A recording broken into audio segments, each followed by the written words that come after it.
Play action pass out to Ben Vincent. Gets through a would-be tackler. He goes down the sideline, across the 50. Ben Vincent gets a block from Xavier Martin. And Ben, the freshman, could have his first collegiate touchdown. He does! Touchdown, Threshers!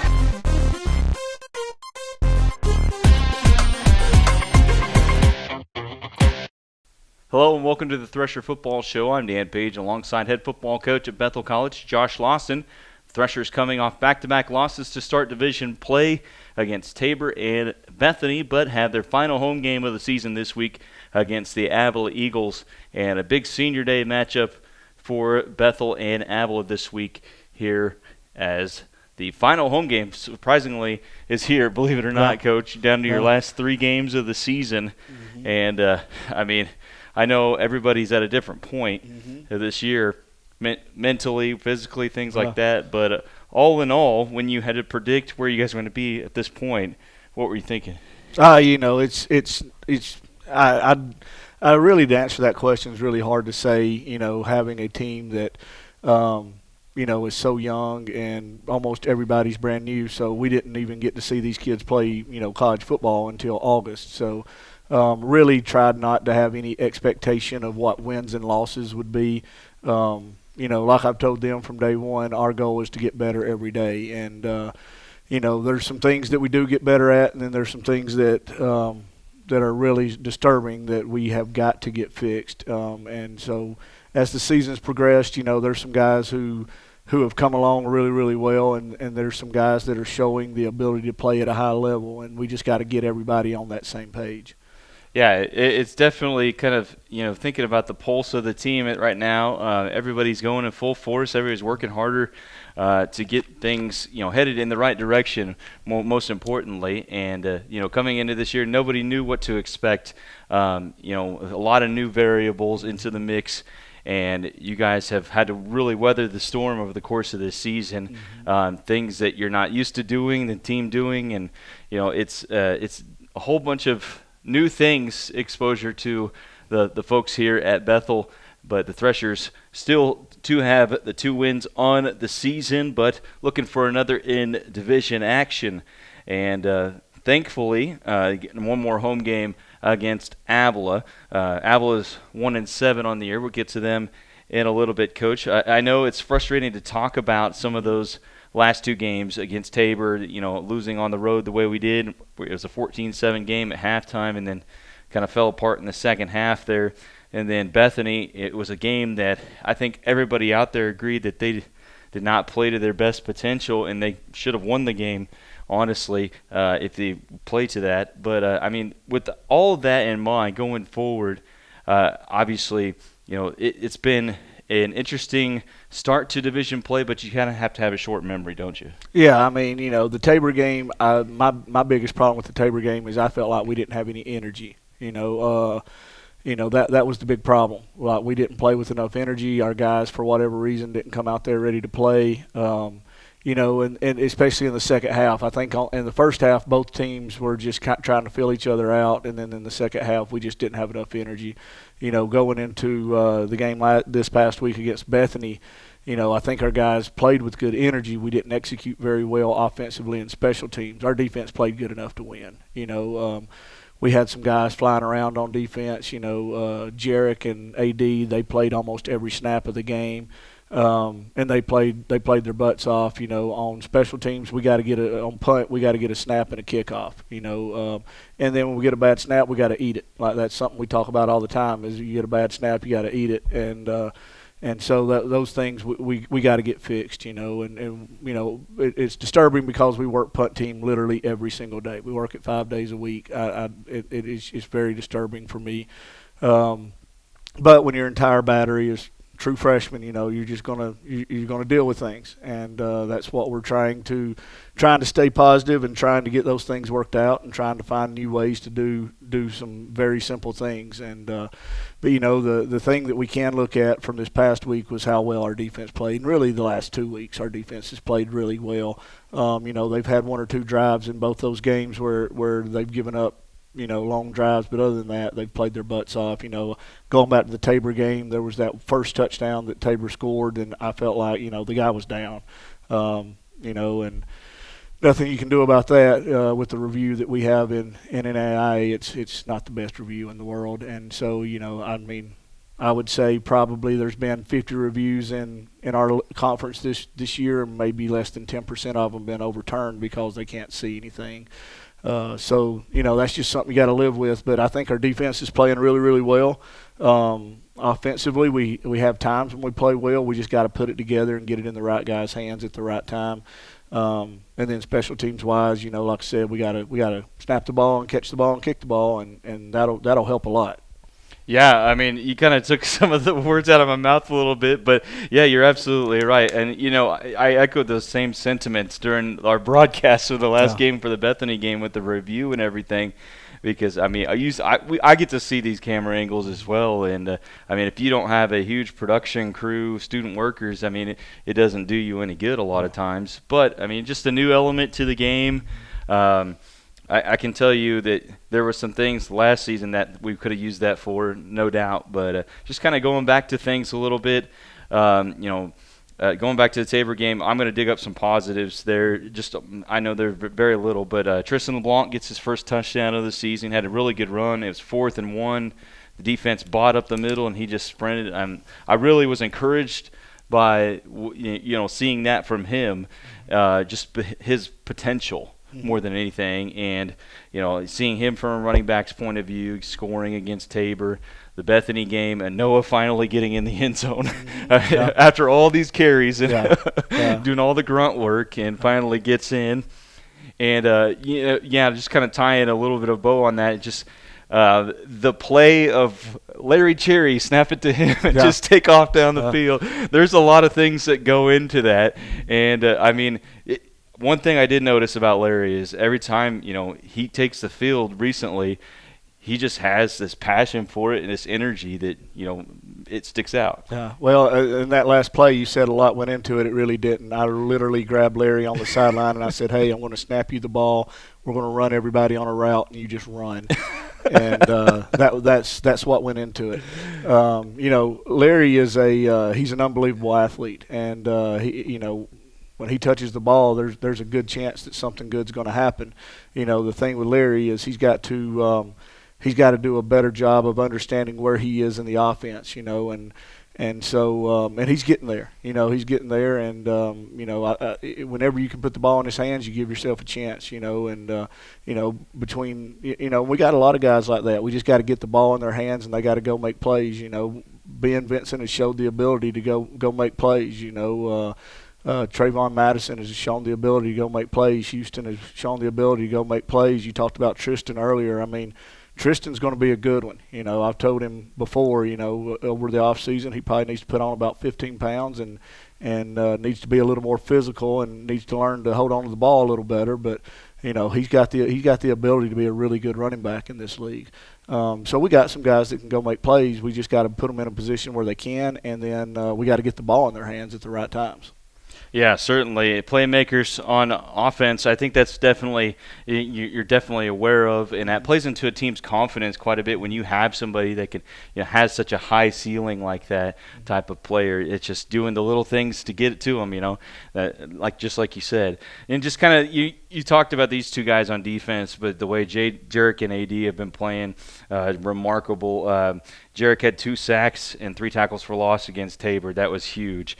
AD 10 tackles and 2 interceptions against Bethany. And if we were smart enough, we would have sent that to ESPN on that one interception. Yeah. I wasn't even sure if he had caught it all the way in, but I tell you what, I don't know where they were throwing to, but he was there. Yeah, he does a good job when and we do a lot of things with him. He's our hybrid guy. There's times he's in the middle of the field. There's times he's in man coverage. There's times where he's a linebacker. There's times when he's a blitzer. He does a lot of different things for us. And then Jarek, we put Jarek in the middle. And what's crazy about Jarek is when I got here, he was a D lineman. And that's some of the things that we've had to do is we've had to move guys out of position because of how young we are and because of the situation that we kind of walked into. And so, Jarek would probably have, I mean, he's doing a great job at Mike linebacker, but if we could have kept him at defensive end and been in a four-man front, God knows how many sacks he would have had by now. But he's the kind of guy that's just going to do what you ask him to do. And we told him, like, hey, man, we got to do this for the betterment of the team. And he bought in, and he's worked his butt off, and he's done a great job for us. Yeah, he certainly has adapted that leader role that, last spring when you were first introduced, or not last spring, last January when you were introduced to the team, I went up to him and said, this is you're not a young guy anymore. This is your group. You got to go out there and lead, and he definitely has, and you can just see it by the way he plays.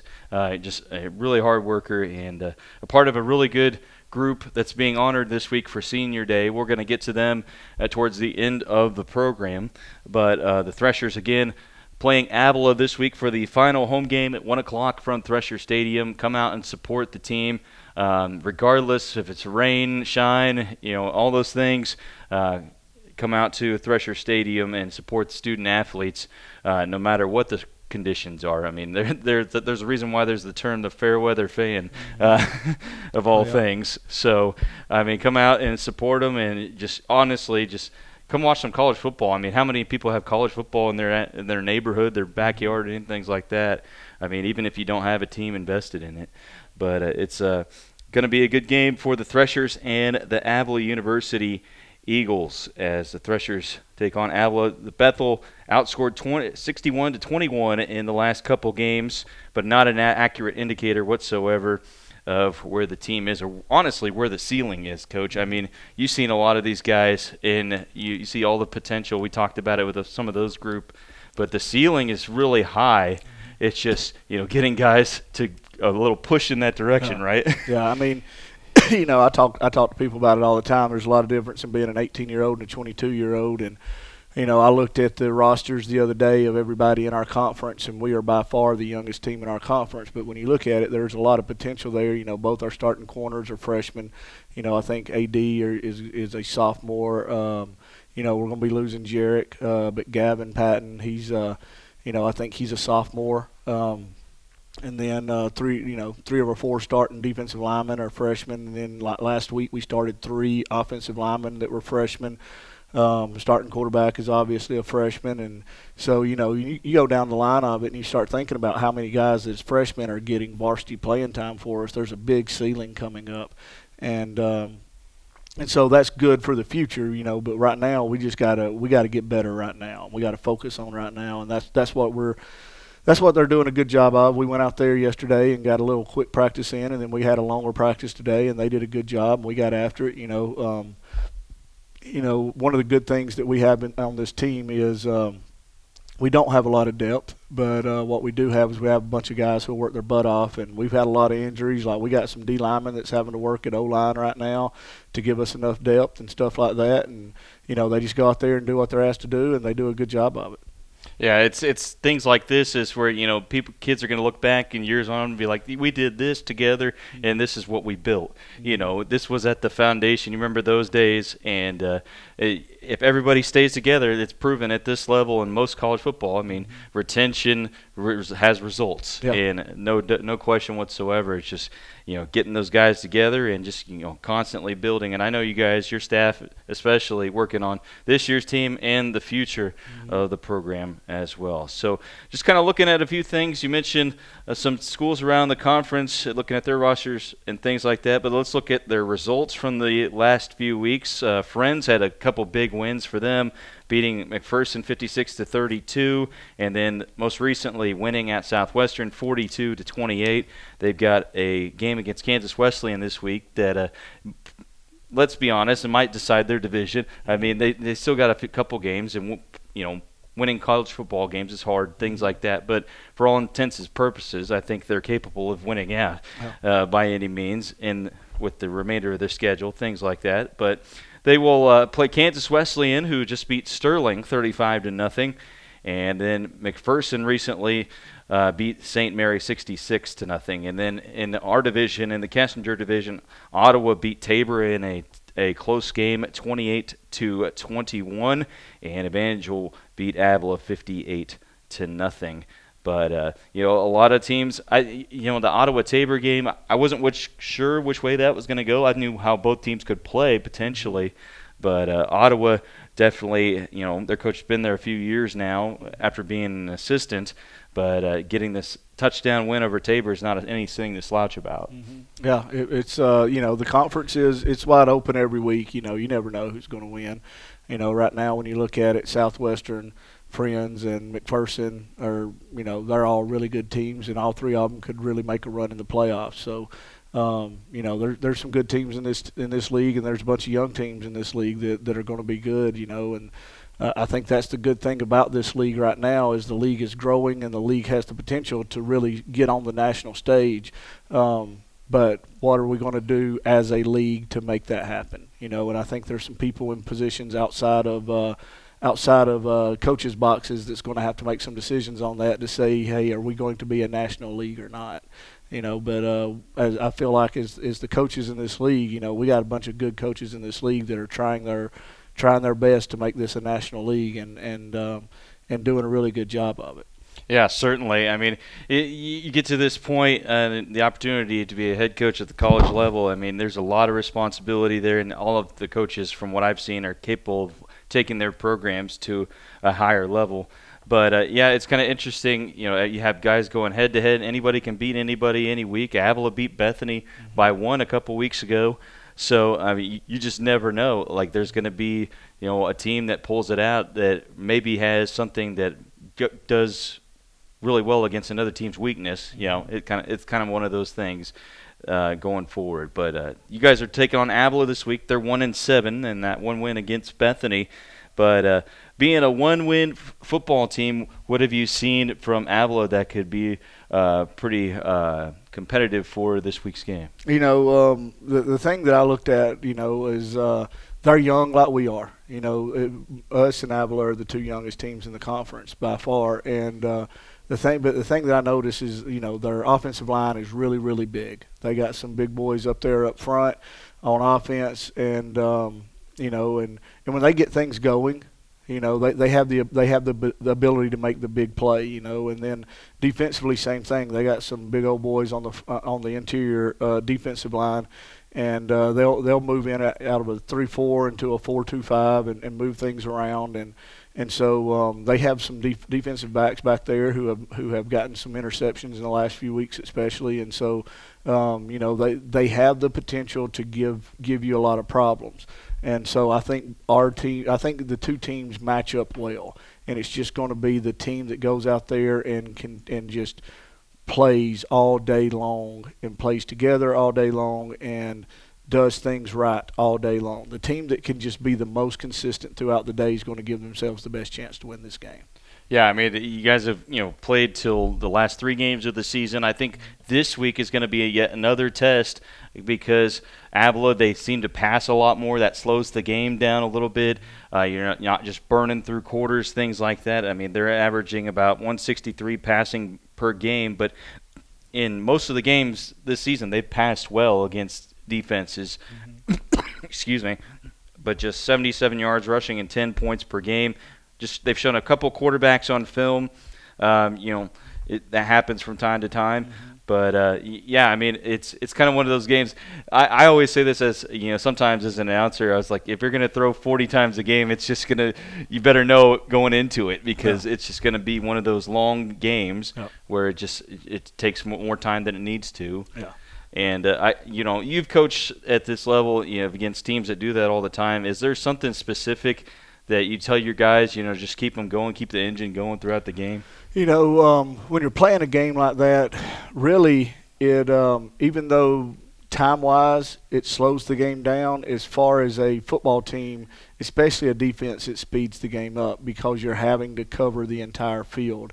So it feels like you're going nonstop all the time. Offensively, to me, it's the offense that gets in a rut more than the defense because they have to sit over there and wait longer.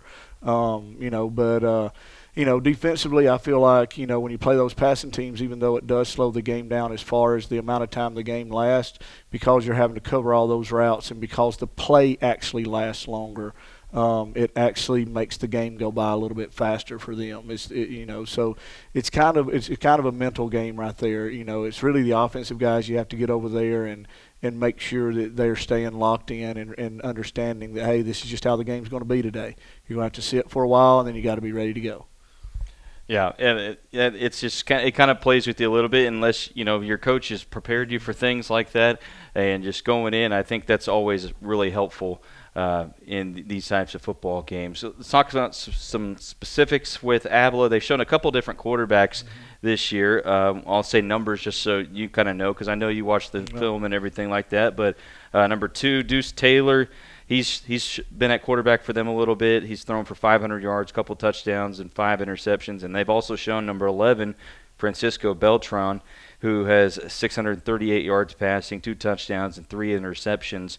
But definitely, kind of cluing into that heavy passing type of offense. They definitely have some other decent skill position guys out of the backfield that can catch.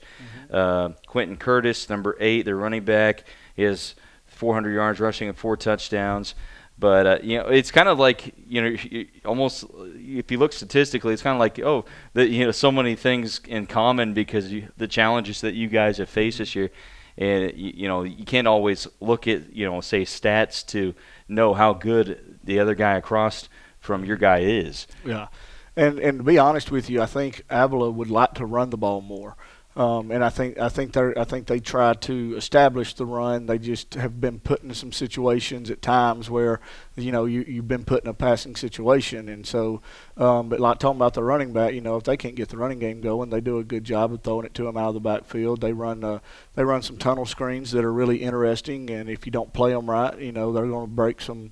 They're going to break some loans on you, and then their quarterbacks, both of them or all of them, do a good job of scrambling around and making you cover for a long time, and that's where a lot of their big plays have came from, is when they're scrambling around and they just throw it up to the right guy at the right time, and those guys have done a good job of coming down with it. So that's going to be it's going to be a challenge for us for a couple of things. We got to get pressure on the quarterback.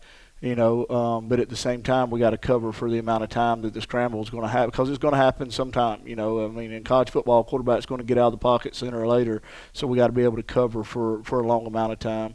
And then they're going to give you some funky formations, and we have to be able to get lined up to them and know what we're doing. And I think Cade's done a good job of getting the guys prepared for that this week. That's the first thing he started working on Monday was, how do we get lined up? And I think Cade does a good job of that. Is like, how do we get lined up to everything they do, and then let's go from there. And so,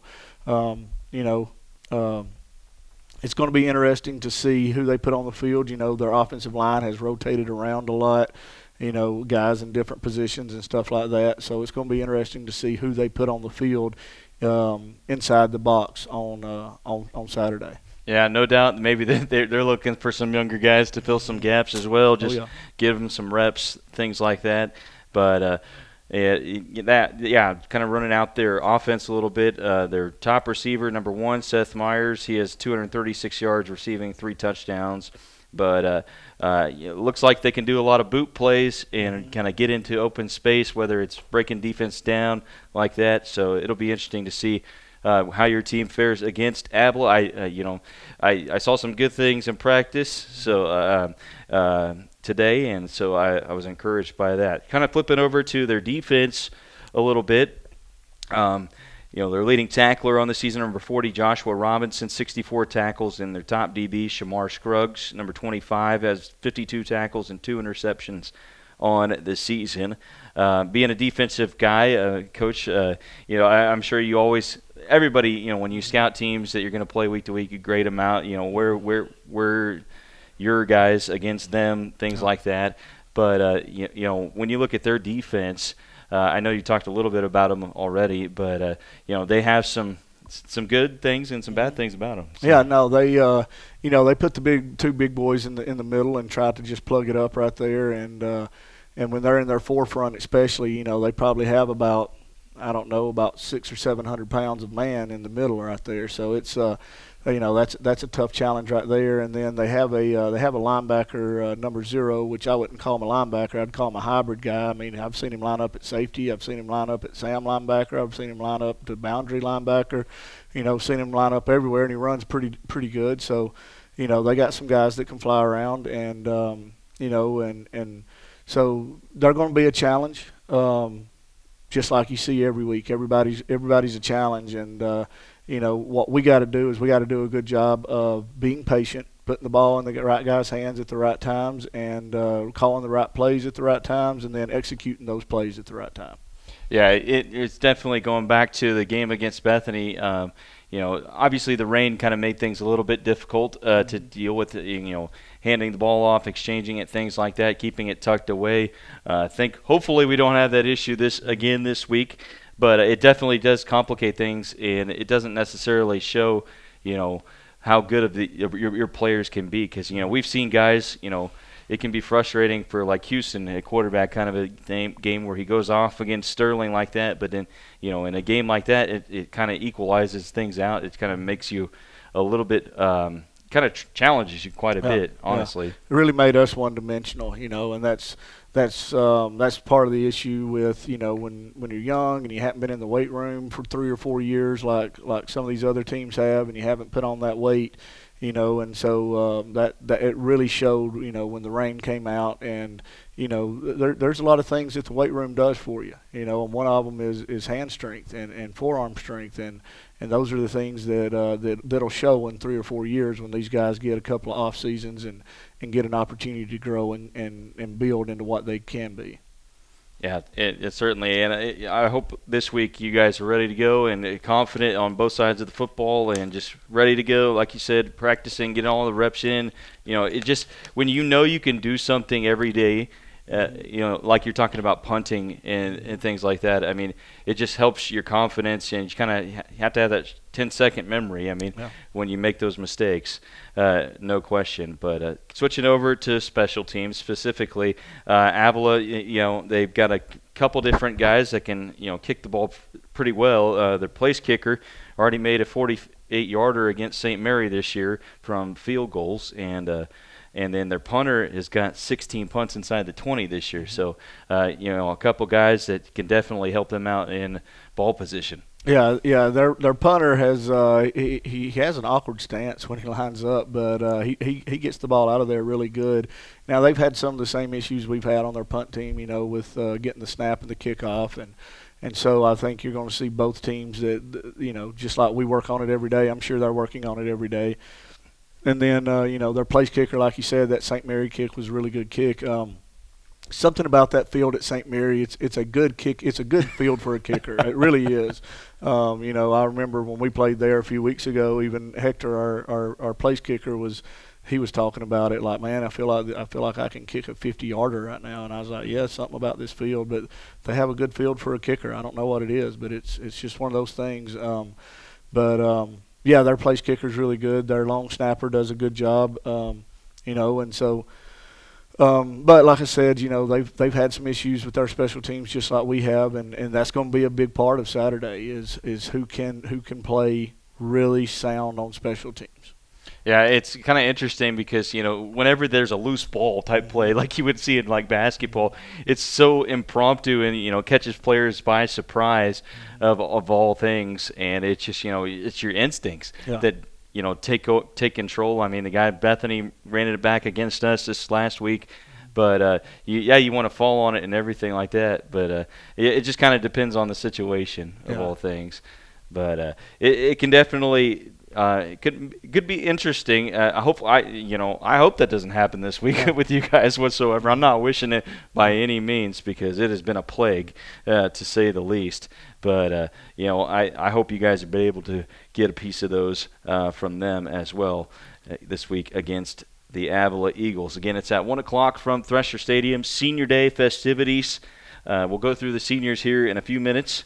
Other games this week is In the Bissell division, the other division, McPherson's at Southwestern. That'll be a good football game down in Winfield. Kansas Wesleyan at Friends in Wichita at 1 o'clock as well. And then St. Mary at Sterling at 1 o'clock. Everybody at 1 o'clock this week. That's kind of nice to kind of monitor from afar. And then in the Kessinger division, Ottawa's at Bethany, and Evangel is at Tabor. And you guys are playing your final home game of the season. Then you go on the road to Evangel in Ottawa the last 2 weeks of the year. It's kind of interesting. That's kind of how the schedule is shaken out the last couple of years. Last year we were at home the last 2 games. The year before that it was the same as this year, on the road for the last 2. So, it just kind of is what it is, and you roll with it whatsoever. It's kind of awkward to end the season on the road sometimes. Yeah. Of all things. It's you're going to get the good end of it some years. You're going to get the bad end of it some years when you have an odd amount of games and they're all conference games. So you're going to get 6 home games one year and you're going to get 5 the next year. It's just part of it. Be honest with you, sometimes I like playing on the road better. I especially like travel games when you stay overnight, and that's something in our conference that you really don't get to do very often. Our kids, our players, if they're here for 4 years, might only get 2 overnight games while they're in college. And one of the great things about overnight games is like that's a bonding time that's like nothing else. Being on a bus together, riding somewhere, and you're not riding to the game, so there's not the tension. You just get to get on the bus and you get to enjoy it a little bit, enjoy time with your teammates, and then you get to the hotel, you get to eat out with your teammates, and you get to go to the hotel and hang out for a little while, and there's not all the tension of game day yet. There's some tension already there. There's a little bit of stress already there, but it's not like it is on game day. So you get kind of 24 hours to just be with your teammates and not worry about anything but just hanging out. So I really I like road games. I really like staying overnight. I wish we had the opportunity to do it more often, to be honest with you. Yeah, I mean, it's kind of you can be like business-like when you have an itinerary, everything. It's just okay. This is where you got to be next at this time, and then in between there, just spend time with invest in each other. Is more importantly, I mean, the success of this program has seen a lot of guys invest in each other, and it's that investment that reoccurs year after year that keeps retention moving in a good direction. But yeah, I kind of like you. I'm in the same boat with you. I always liked road trips a little bit better. But I know you guys are going to Evangel. Are you guys staying overnight there? Yeah, okay, I was going to say. That'll be our only overnight game of the year. I'm kind of the thought process, if it's 4 hours or more, you have to stay overnight. You're not giving yourself a chance if you roll off a bus after 4 hours of driving and play a game and then drive back. And Evangel's about 5.5. So, if we were to play that, if we were to try to drive that game the day of, we would have to leave at about 4 or 5 in the morning. So, if I'm a big believer, if you're not going to give yourself a chance, don't even go. And so we're definitely staying overnight the night before. Yeah, it kind of makes you feel for them a little bit when you're making that road trip down. It's like they do this every other week, things like that. So they're probably definitely used to it. And I think everybody could agree it was kind of an interesting addition to the KCAC to bring them in, because it's not just one sport that does it. It's all their sports that mostly come into Kansas, and hopefully they got some sort of deal on it. Of all things.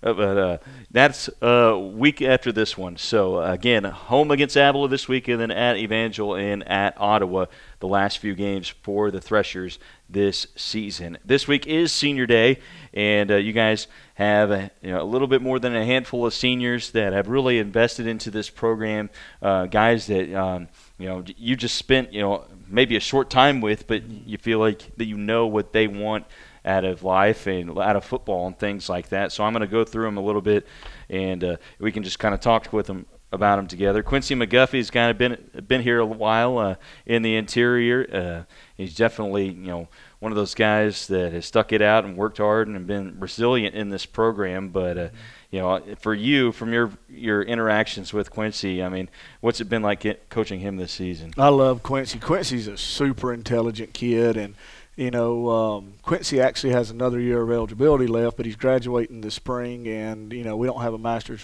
degree here, so he's gonna be done after this year. I tried to talk him into coming back for another year, but probably a smart financial decision on his part to just say, I'm going to go get into the workforce. But I've loved being around Quincy. He's really smart, but he's pretty funny too, and he's good to be around. And he's when you get him talking, he can crack you up pretty good. And I would love to have him back for another year, but I'm really proud of what he's accomplished in his time here.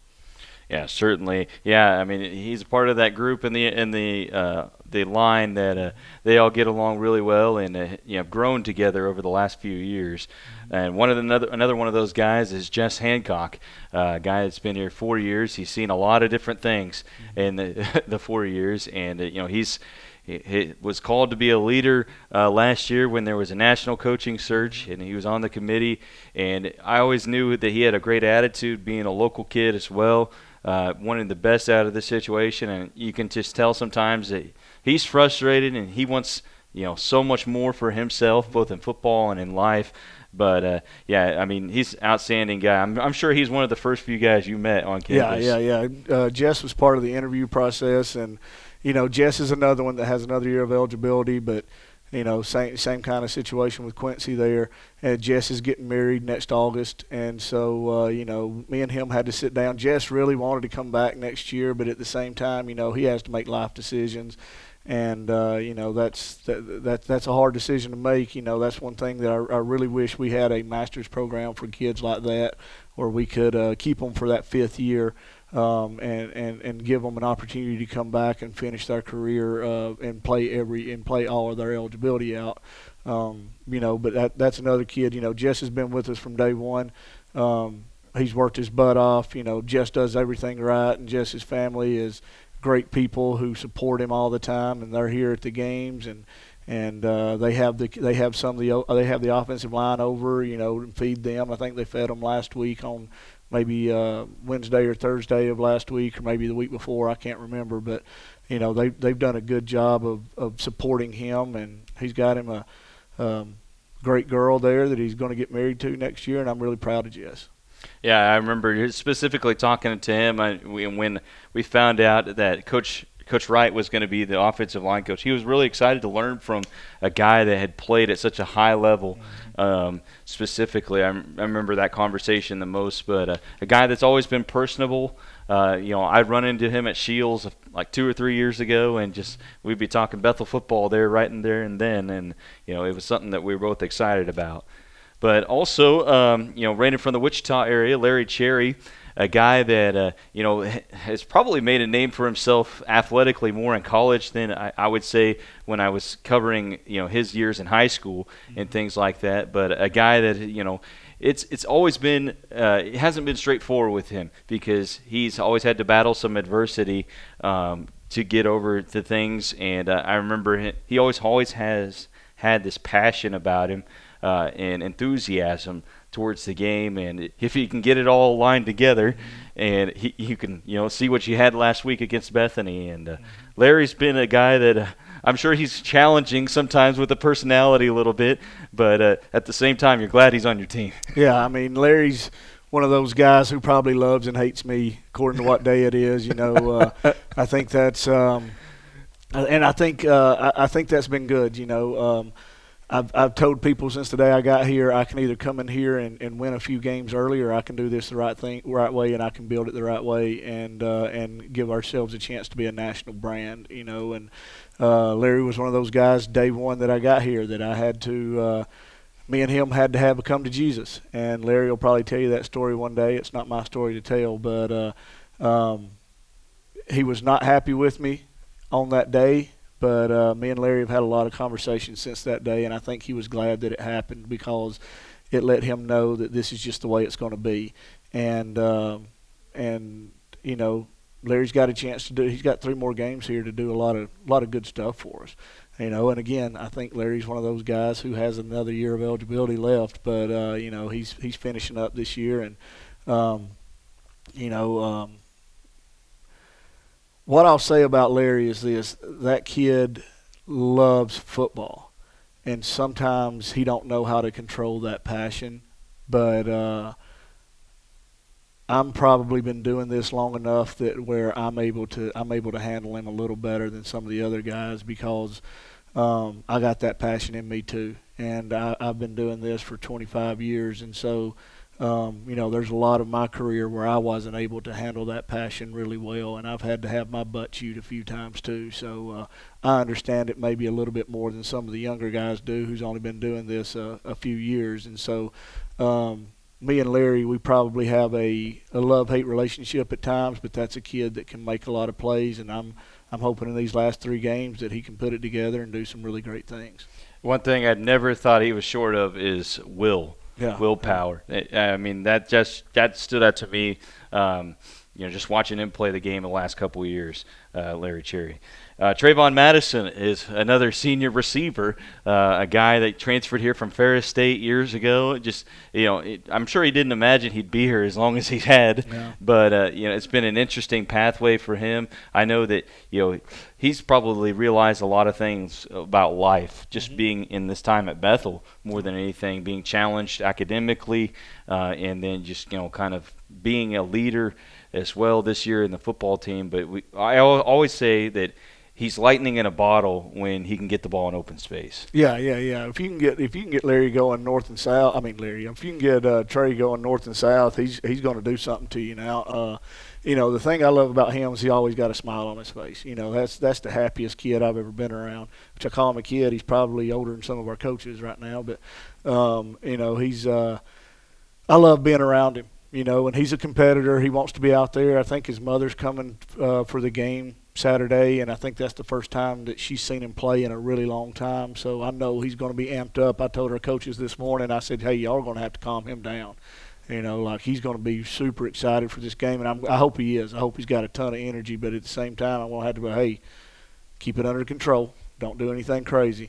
Because Larry has some. I keep saying it. Trey has some speed, and sometimes if the things aren't going to the right the way he wants to, he'll run to the left and see if he can make something happen. So, but no, he's a great kid. He's been a great leader for us. He's one of those kids that we're going to build this program off of. Yeah, certainly a guy that some of your young guys can aspire to be, just in athletic ability. Another guy for you guys, Kai Norris. I know he's been here a couple of years.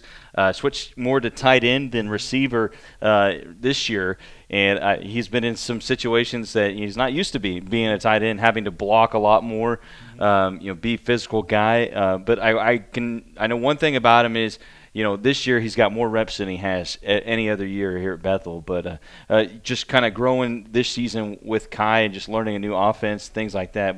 What's your relationship been like with him? Kai's been fun to be around. I think one of the most interesting things about Kai is Kai's an actor. And Kai still gets residual checks. He told me one day, he said, yeah, I might get 29 cents or 13 cents here or there from some of the stuff that he was in years ago, but he was a child actor, and and that was one of the first things that I found out about him. So I always, when I first got here, I ate in the calf with the guys most days, and when I first got here, every day he'd walk in the calf. I'm like, hey everybody, hey, y'all see Kai? That's Kai Norris. Y'all seen him on and he'd get embarrassed or whatever. But he's a great kid. That one of the things that I'm most proud of about Kai is Kai's a receiver by nature. And he came to us at the end of spring, and he was like, hey, Coach, if I need to move to tight end, I will. And I told him, I said, I need a tight end. Like, we have to have one. And so Kai was willing to do that, and he's done he's done it to the best of his ability. There's been times, we've really tried to put the ball in Kai's hands, and I wish we could get in his hands more. There was one last week that if we just would have threw it a little bit more to the right, it's a touchdown. So Kai's been great. Love him to death. And that guy's got a bright future. He's got a great personality. Definitely. I can't, you said it perfectly, Coach. Talking about next, Torrey Curry out of the backfield as we get to some of your running backs.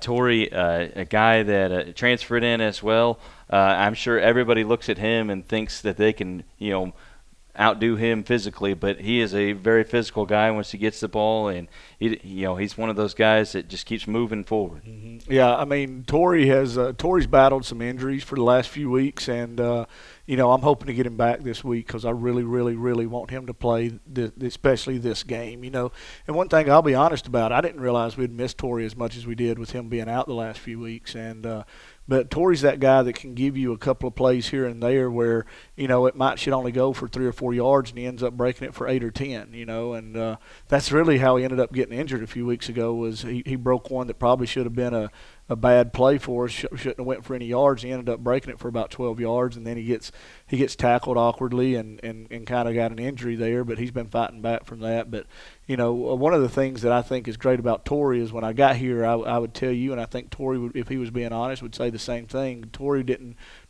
have any interest in being a leader. And by the time we went through all our spring stuff and talked about all our culture stuff and tried to start instilling all that, by the time we got to this fall, that was one thing that he wanted to take on was a leadership role, and we've put him in some positions to take that on. Me and him actually had a conversation about it just yesterday, and I was really proud of the way he handled that conversation, because we were talking about some of the leadership stuff and some of the things I expect from him and some of the things he expects from the guys in his leadership group, and that's a kid that's come a long way, and I'm really proud of him. I hope he has a great day this Saturday. Yeah, certainly. And then another running back this year for you guys, Noah Miller. I mean, the guy's just had an amazing career. I think what's even more amazing is his attitude and just how personable he is as well.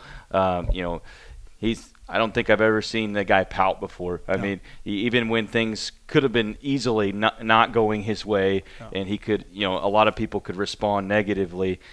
He's just had, a good attitude through and through. And, you talk about it here before the year when he decided to switch to running back and things like that. That's not an easy decision sometimes to make. And I kept wondering. I was like, maybe he'll play defense one of these weeks. One of these weeks, and things like that. But he's just been just because I have a good relationship with him as well.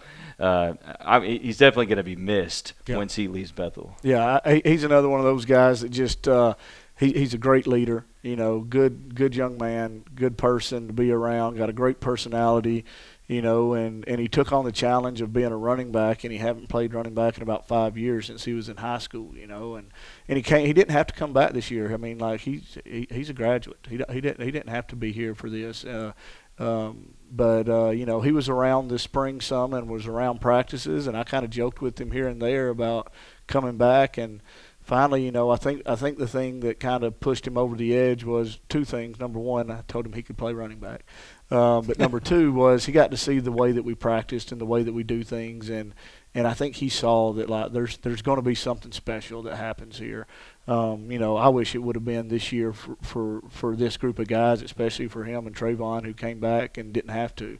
But I think what they saw was, hey, this is something that's going to be really special to be a part of, and I think a lot of our younger guys are starting to understand that hey, these older guys aren't getting the outcomes that they would like to have, but they're sticking around here and they have great attitudes and they're trying to do their best every single day, and that's hard to do when you only have 2 wins, and that's one thing that I talked to our staff about is like, guys, I've been on staffs where the season wasn't going the way that we would like it to go, and the team completely fractured and broke apart, and that's not what's happened with our team. This team sticks together, and we do a good job. I think my assistant coaches do a good job of talking to guys. I know one of them, Coach Teeter, does a great job of talking to her guys and keeping them keeping their minds right. And she's got Noah and Tori in that room, and she's done a good job of not only like making sure that the guys mentally are where they need to be, but also when you got 2 seniors at the same position and they're battling for reps all the time, like she's done a really good job of making sure those guys understand that, hey, there's no such thing as starter and not starter. It's just who's the guy that's in right now, and whoever's in right now is the guy we're cheering for, and when he comes out, we're cheering for the next guy, and but having Noah here has been great, and it's something, I'll be honest with you, if I didn't have Noah this year, I don't know if the team would have stayed together as well as it did. No, that's a big fact. I definitely agree with everything you just said. Switching over to defense a little bit, we'll start with the D-line. Frank Driscoll. I wrote this specifically about Frank. I said he's always rising to or above the standard in front of him. 100%. I'll take 22 of Frank's every single day. If I had a team of Frank Driscolls, I think I could win a national championship with him. I mean, that kid is exactly everything that you want. I mean, he's a special kid. I mean, academically, athletically, as a human being, everything that you want in a person is what Frank Driscoll is. If somebody were to come to me right now and say, "Hey, coach, you got to sign 60 kids this year, but they all got to be Frank Driscoll," I'll be like, "Let's roll, let's roll." I'll do it every day of the week. He's a great kid. Love him to death. Yeah, definitely going to be missed. On the D line, and he was a part of some legendary D linemen that have been here at Bethel in recent years, and it just kind of seeing him move on, it kind of makes me, think about those groups and everything like that. But yeah, outstanding kid overall. We talked about Jarek athletically, Jarek Woodley. As a person, he just has this great attitude, and I know you mentioned it specifically when we were talking about him playing. But as a person, I feel like with the adversity that he's had to go through, and honestly, just converting positions, things like that, he is an athlete. Mm-hmm. He is an athlete, but he's way more than that, and I know you've seen more than that. Yeah, I mean, Jarek's a great kid to be around. He loves football. He absolutely loves football, and he loves being around his teammates every day. He loves being in a leadership role. He loves everything about it, and he's just a guy that shouldn't be successful at the positions he's in, and he just finds a way to be successful. I mean, it matters to him. It matters. Every bit of it matters. How he lines up matters to him. His assignment matters to him. Everything he does on the field matters to him. And he's grown a lot since we've been here. When you take a guy who just last year was playing defensive line for you, and now all of a sudden he's your starting Mike linebacker, that's a hard thing to take on. And, but he takes it on, and he communicates well, and everything that he does at a high level. And, I love being around that kid. Last but not least, Kevin Hill in the secondary. I know he's been a leader for you guys this year. One thing I will say about Kevin, the transformation for him from just a mental toughness aspect of things. I know that he's been frustrated in the past, but I feel like this year and the way that your program has operated has changed him for the better, and he's really bought in. Yeah, I mean, Kev has Kev has had some hard times in his life, and he's one of those kids that if he wanted to, he could use all the excuses in the world and not be a successful part of this society. But he's not. That's just not the way he's built, And since I've been here, me and Kev have sat down in my office several times. We've talked about everything. We've talked about academics. We've talked about the weight room. We've talked about some things that have happened in his life that he's had to deal with. We've talked about finances and hey, how to set yourself up for success in the future and stuff like that. But the thing I love about Kev is he's inquisitive. He will come in my office and ask some of the most off the wall questions that I'm not prepared for, but he's willing to sit there and he'll bring it. He'll get his notebook out and he'll start taking notes and so. He's grown a lot in less than a year, and I think this program over the past couple of months has been really good for him and what his future is going to hold, because I really think Kev has set himself up over the last few months to learn how to be successful and learn how to be consistent in his life, and that's what I talk to our that's important to me. If we're going to tie athletics and academics together, if we're going to have athletics continue to be part of college and universities, then it has to be more than just athletics. We have to grow these young men. And some of these guys that we have, some of them they come from households where they're going to be successful no matter what. But then some of them don't. And it's up to us as coaches and as an athletic department especially to grow these young men and make them realize that success isn't something that's going to happen overnight. It takes consistency and it takes hard work. And Kev's one of those guys that I think over the last few months has really realized that, and I really do believe Kev's going to be successful in life. Yeah, I completely agree with you. And then one of the things that I noticed was his immediate ability to not, we see him in the past, he makes a mistake, he would get so down on himself. But this year, his attitude is right, his mind's right, he's responding to the right way. It's in life you're going to make mistakes, yeah. And he has found a way in which not a lot of people find that sometimes to turn things around and just kind of calm yourself down because there's so much chaos in everyday life, and that's going to serve him well beyond football. So, Coach, I definitely appreciate you taking the time to talk about all those guys. I know our show's running a little bit longer here today, but that group, it's kind of undervalued sometimes because you talk about all these programs that went on to have all this success and championships and things like that, but nobody talks about the foundation guys. Mm-hmm. Nobody talks about them. I mean, yeah, there were guys at the core that they were the first bricks to be laid. Mm-hmm. And I was one of those guys in high school, and I've seen the high school program that I've helped build win 6 state titles in the last 17, 18 years. And it's tremendous because you don't even have to feel like a champion or things like that. You knew that you did something because a lot of people wouldn't. Yeah, I mean, like I even look back at my time, a lot of those players that was with us at the University of Alabama when I was a really young coach, I still keep up with them sometimes, and they never had that success that Alabama had in later years, but they still feel that pride in it because they know that they helped build it. When I was at the University of Alabama, we were on probation. It was one of the worst probations that, other than what SMU was put on years and years and years ago, it was probably one of the worst probations that had ever been put out. And those guys fought through that, and they kept Alabama, being Alabama. And then, Nick Saban shows up, and he doesn't have the cupboard's not bare when he got there, because those guys helped build that. And I see the pride that they have in that. And that's what I want these guys, these 10 guys that's part of our program right now, that this is going to be their last home game, is I want them in the future when we're winning conference and national championships, I want those guys to feel that pride in this because they're the ones who were able to make this happen.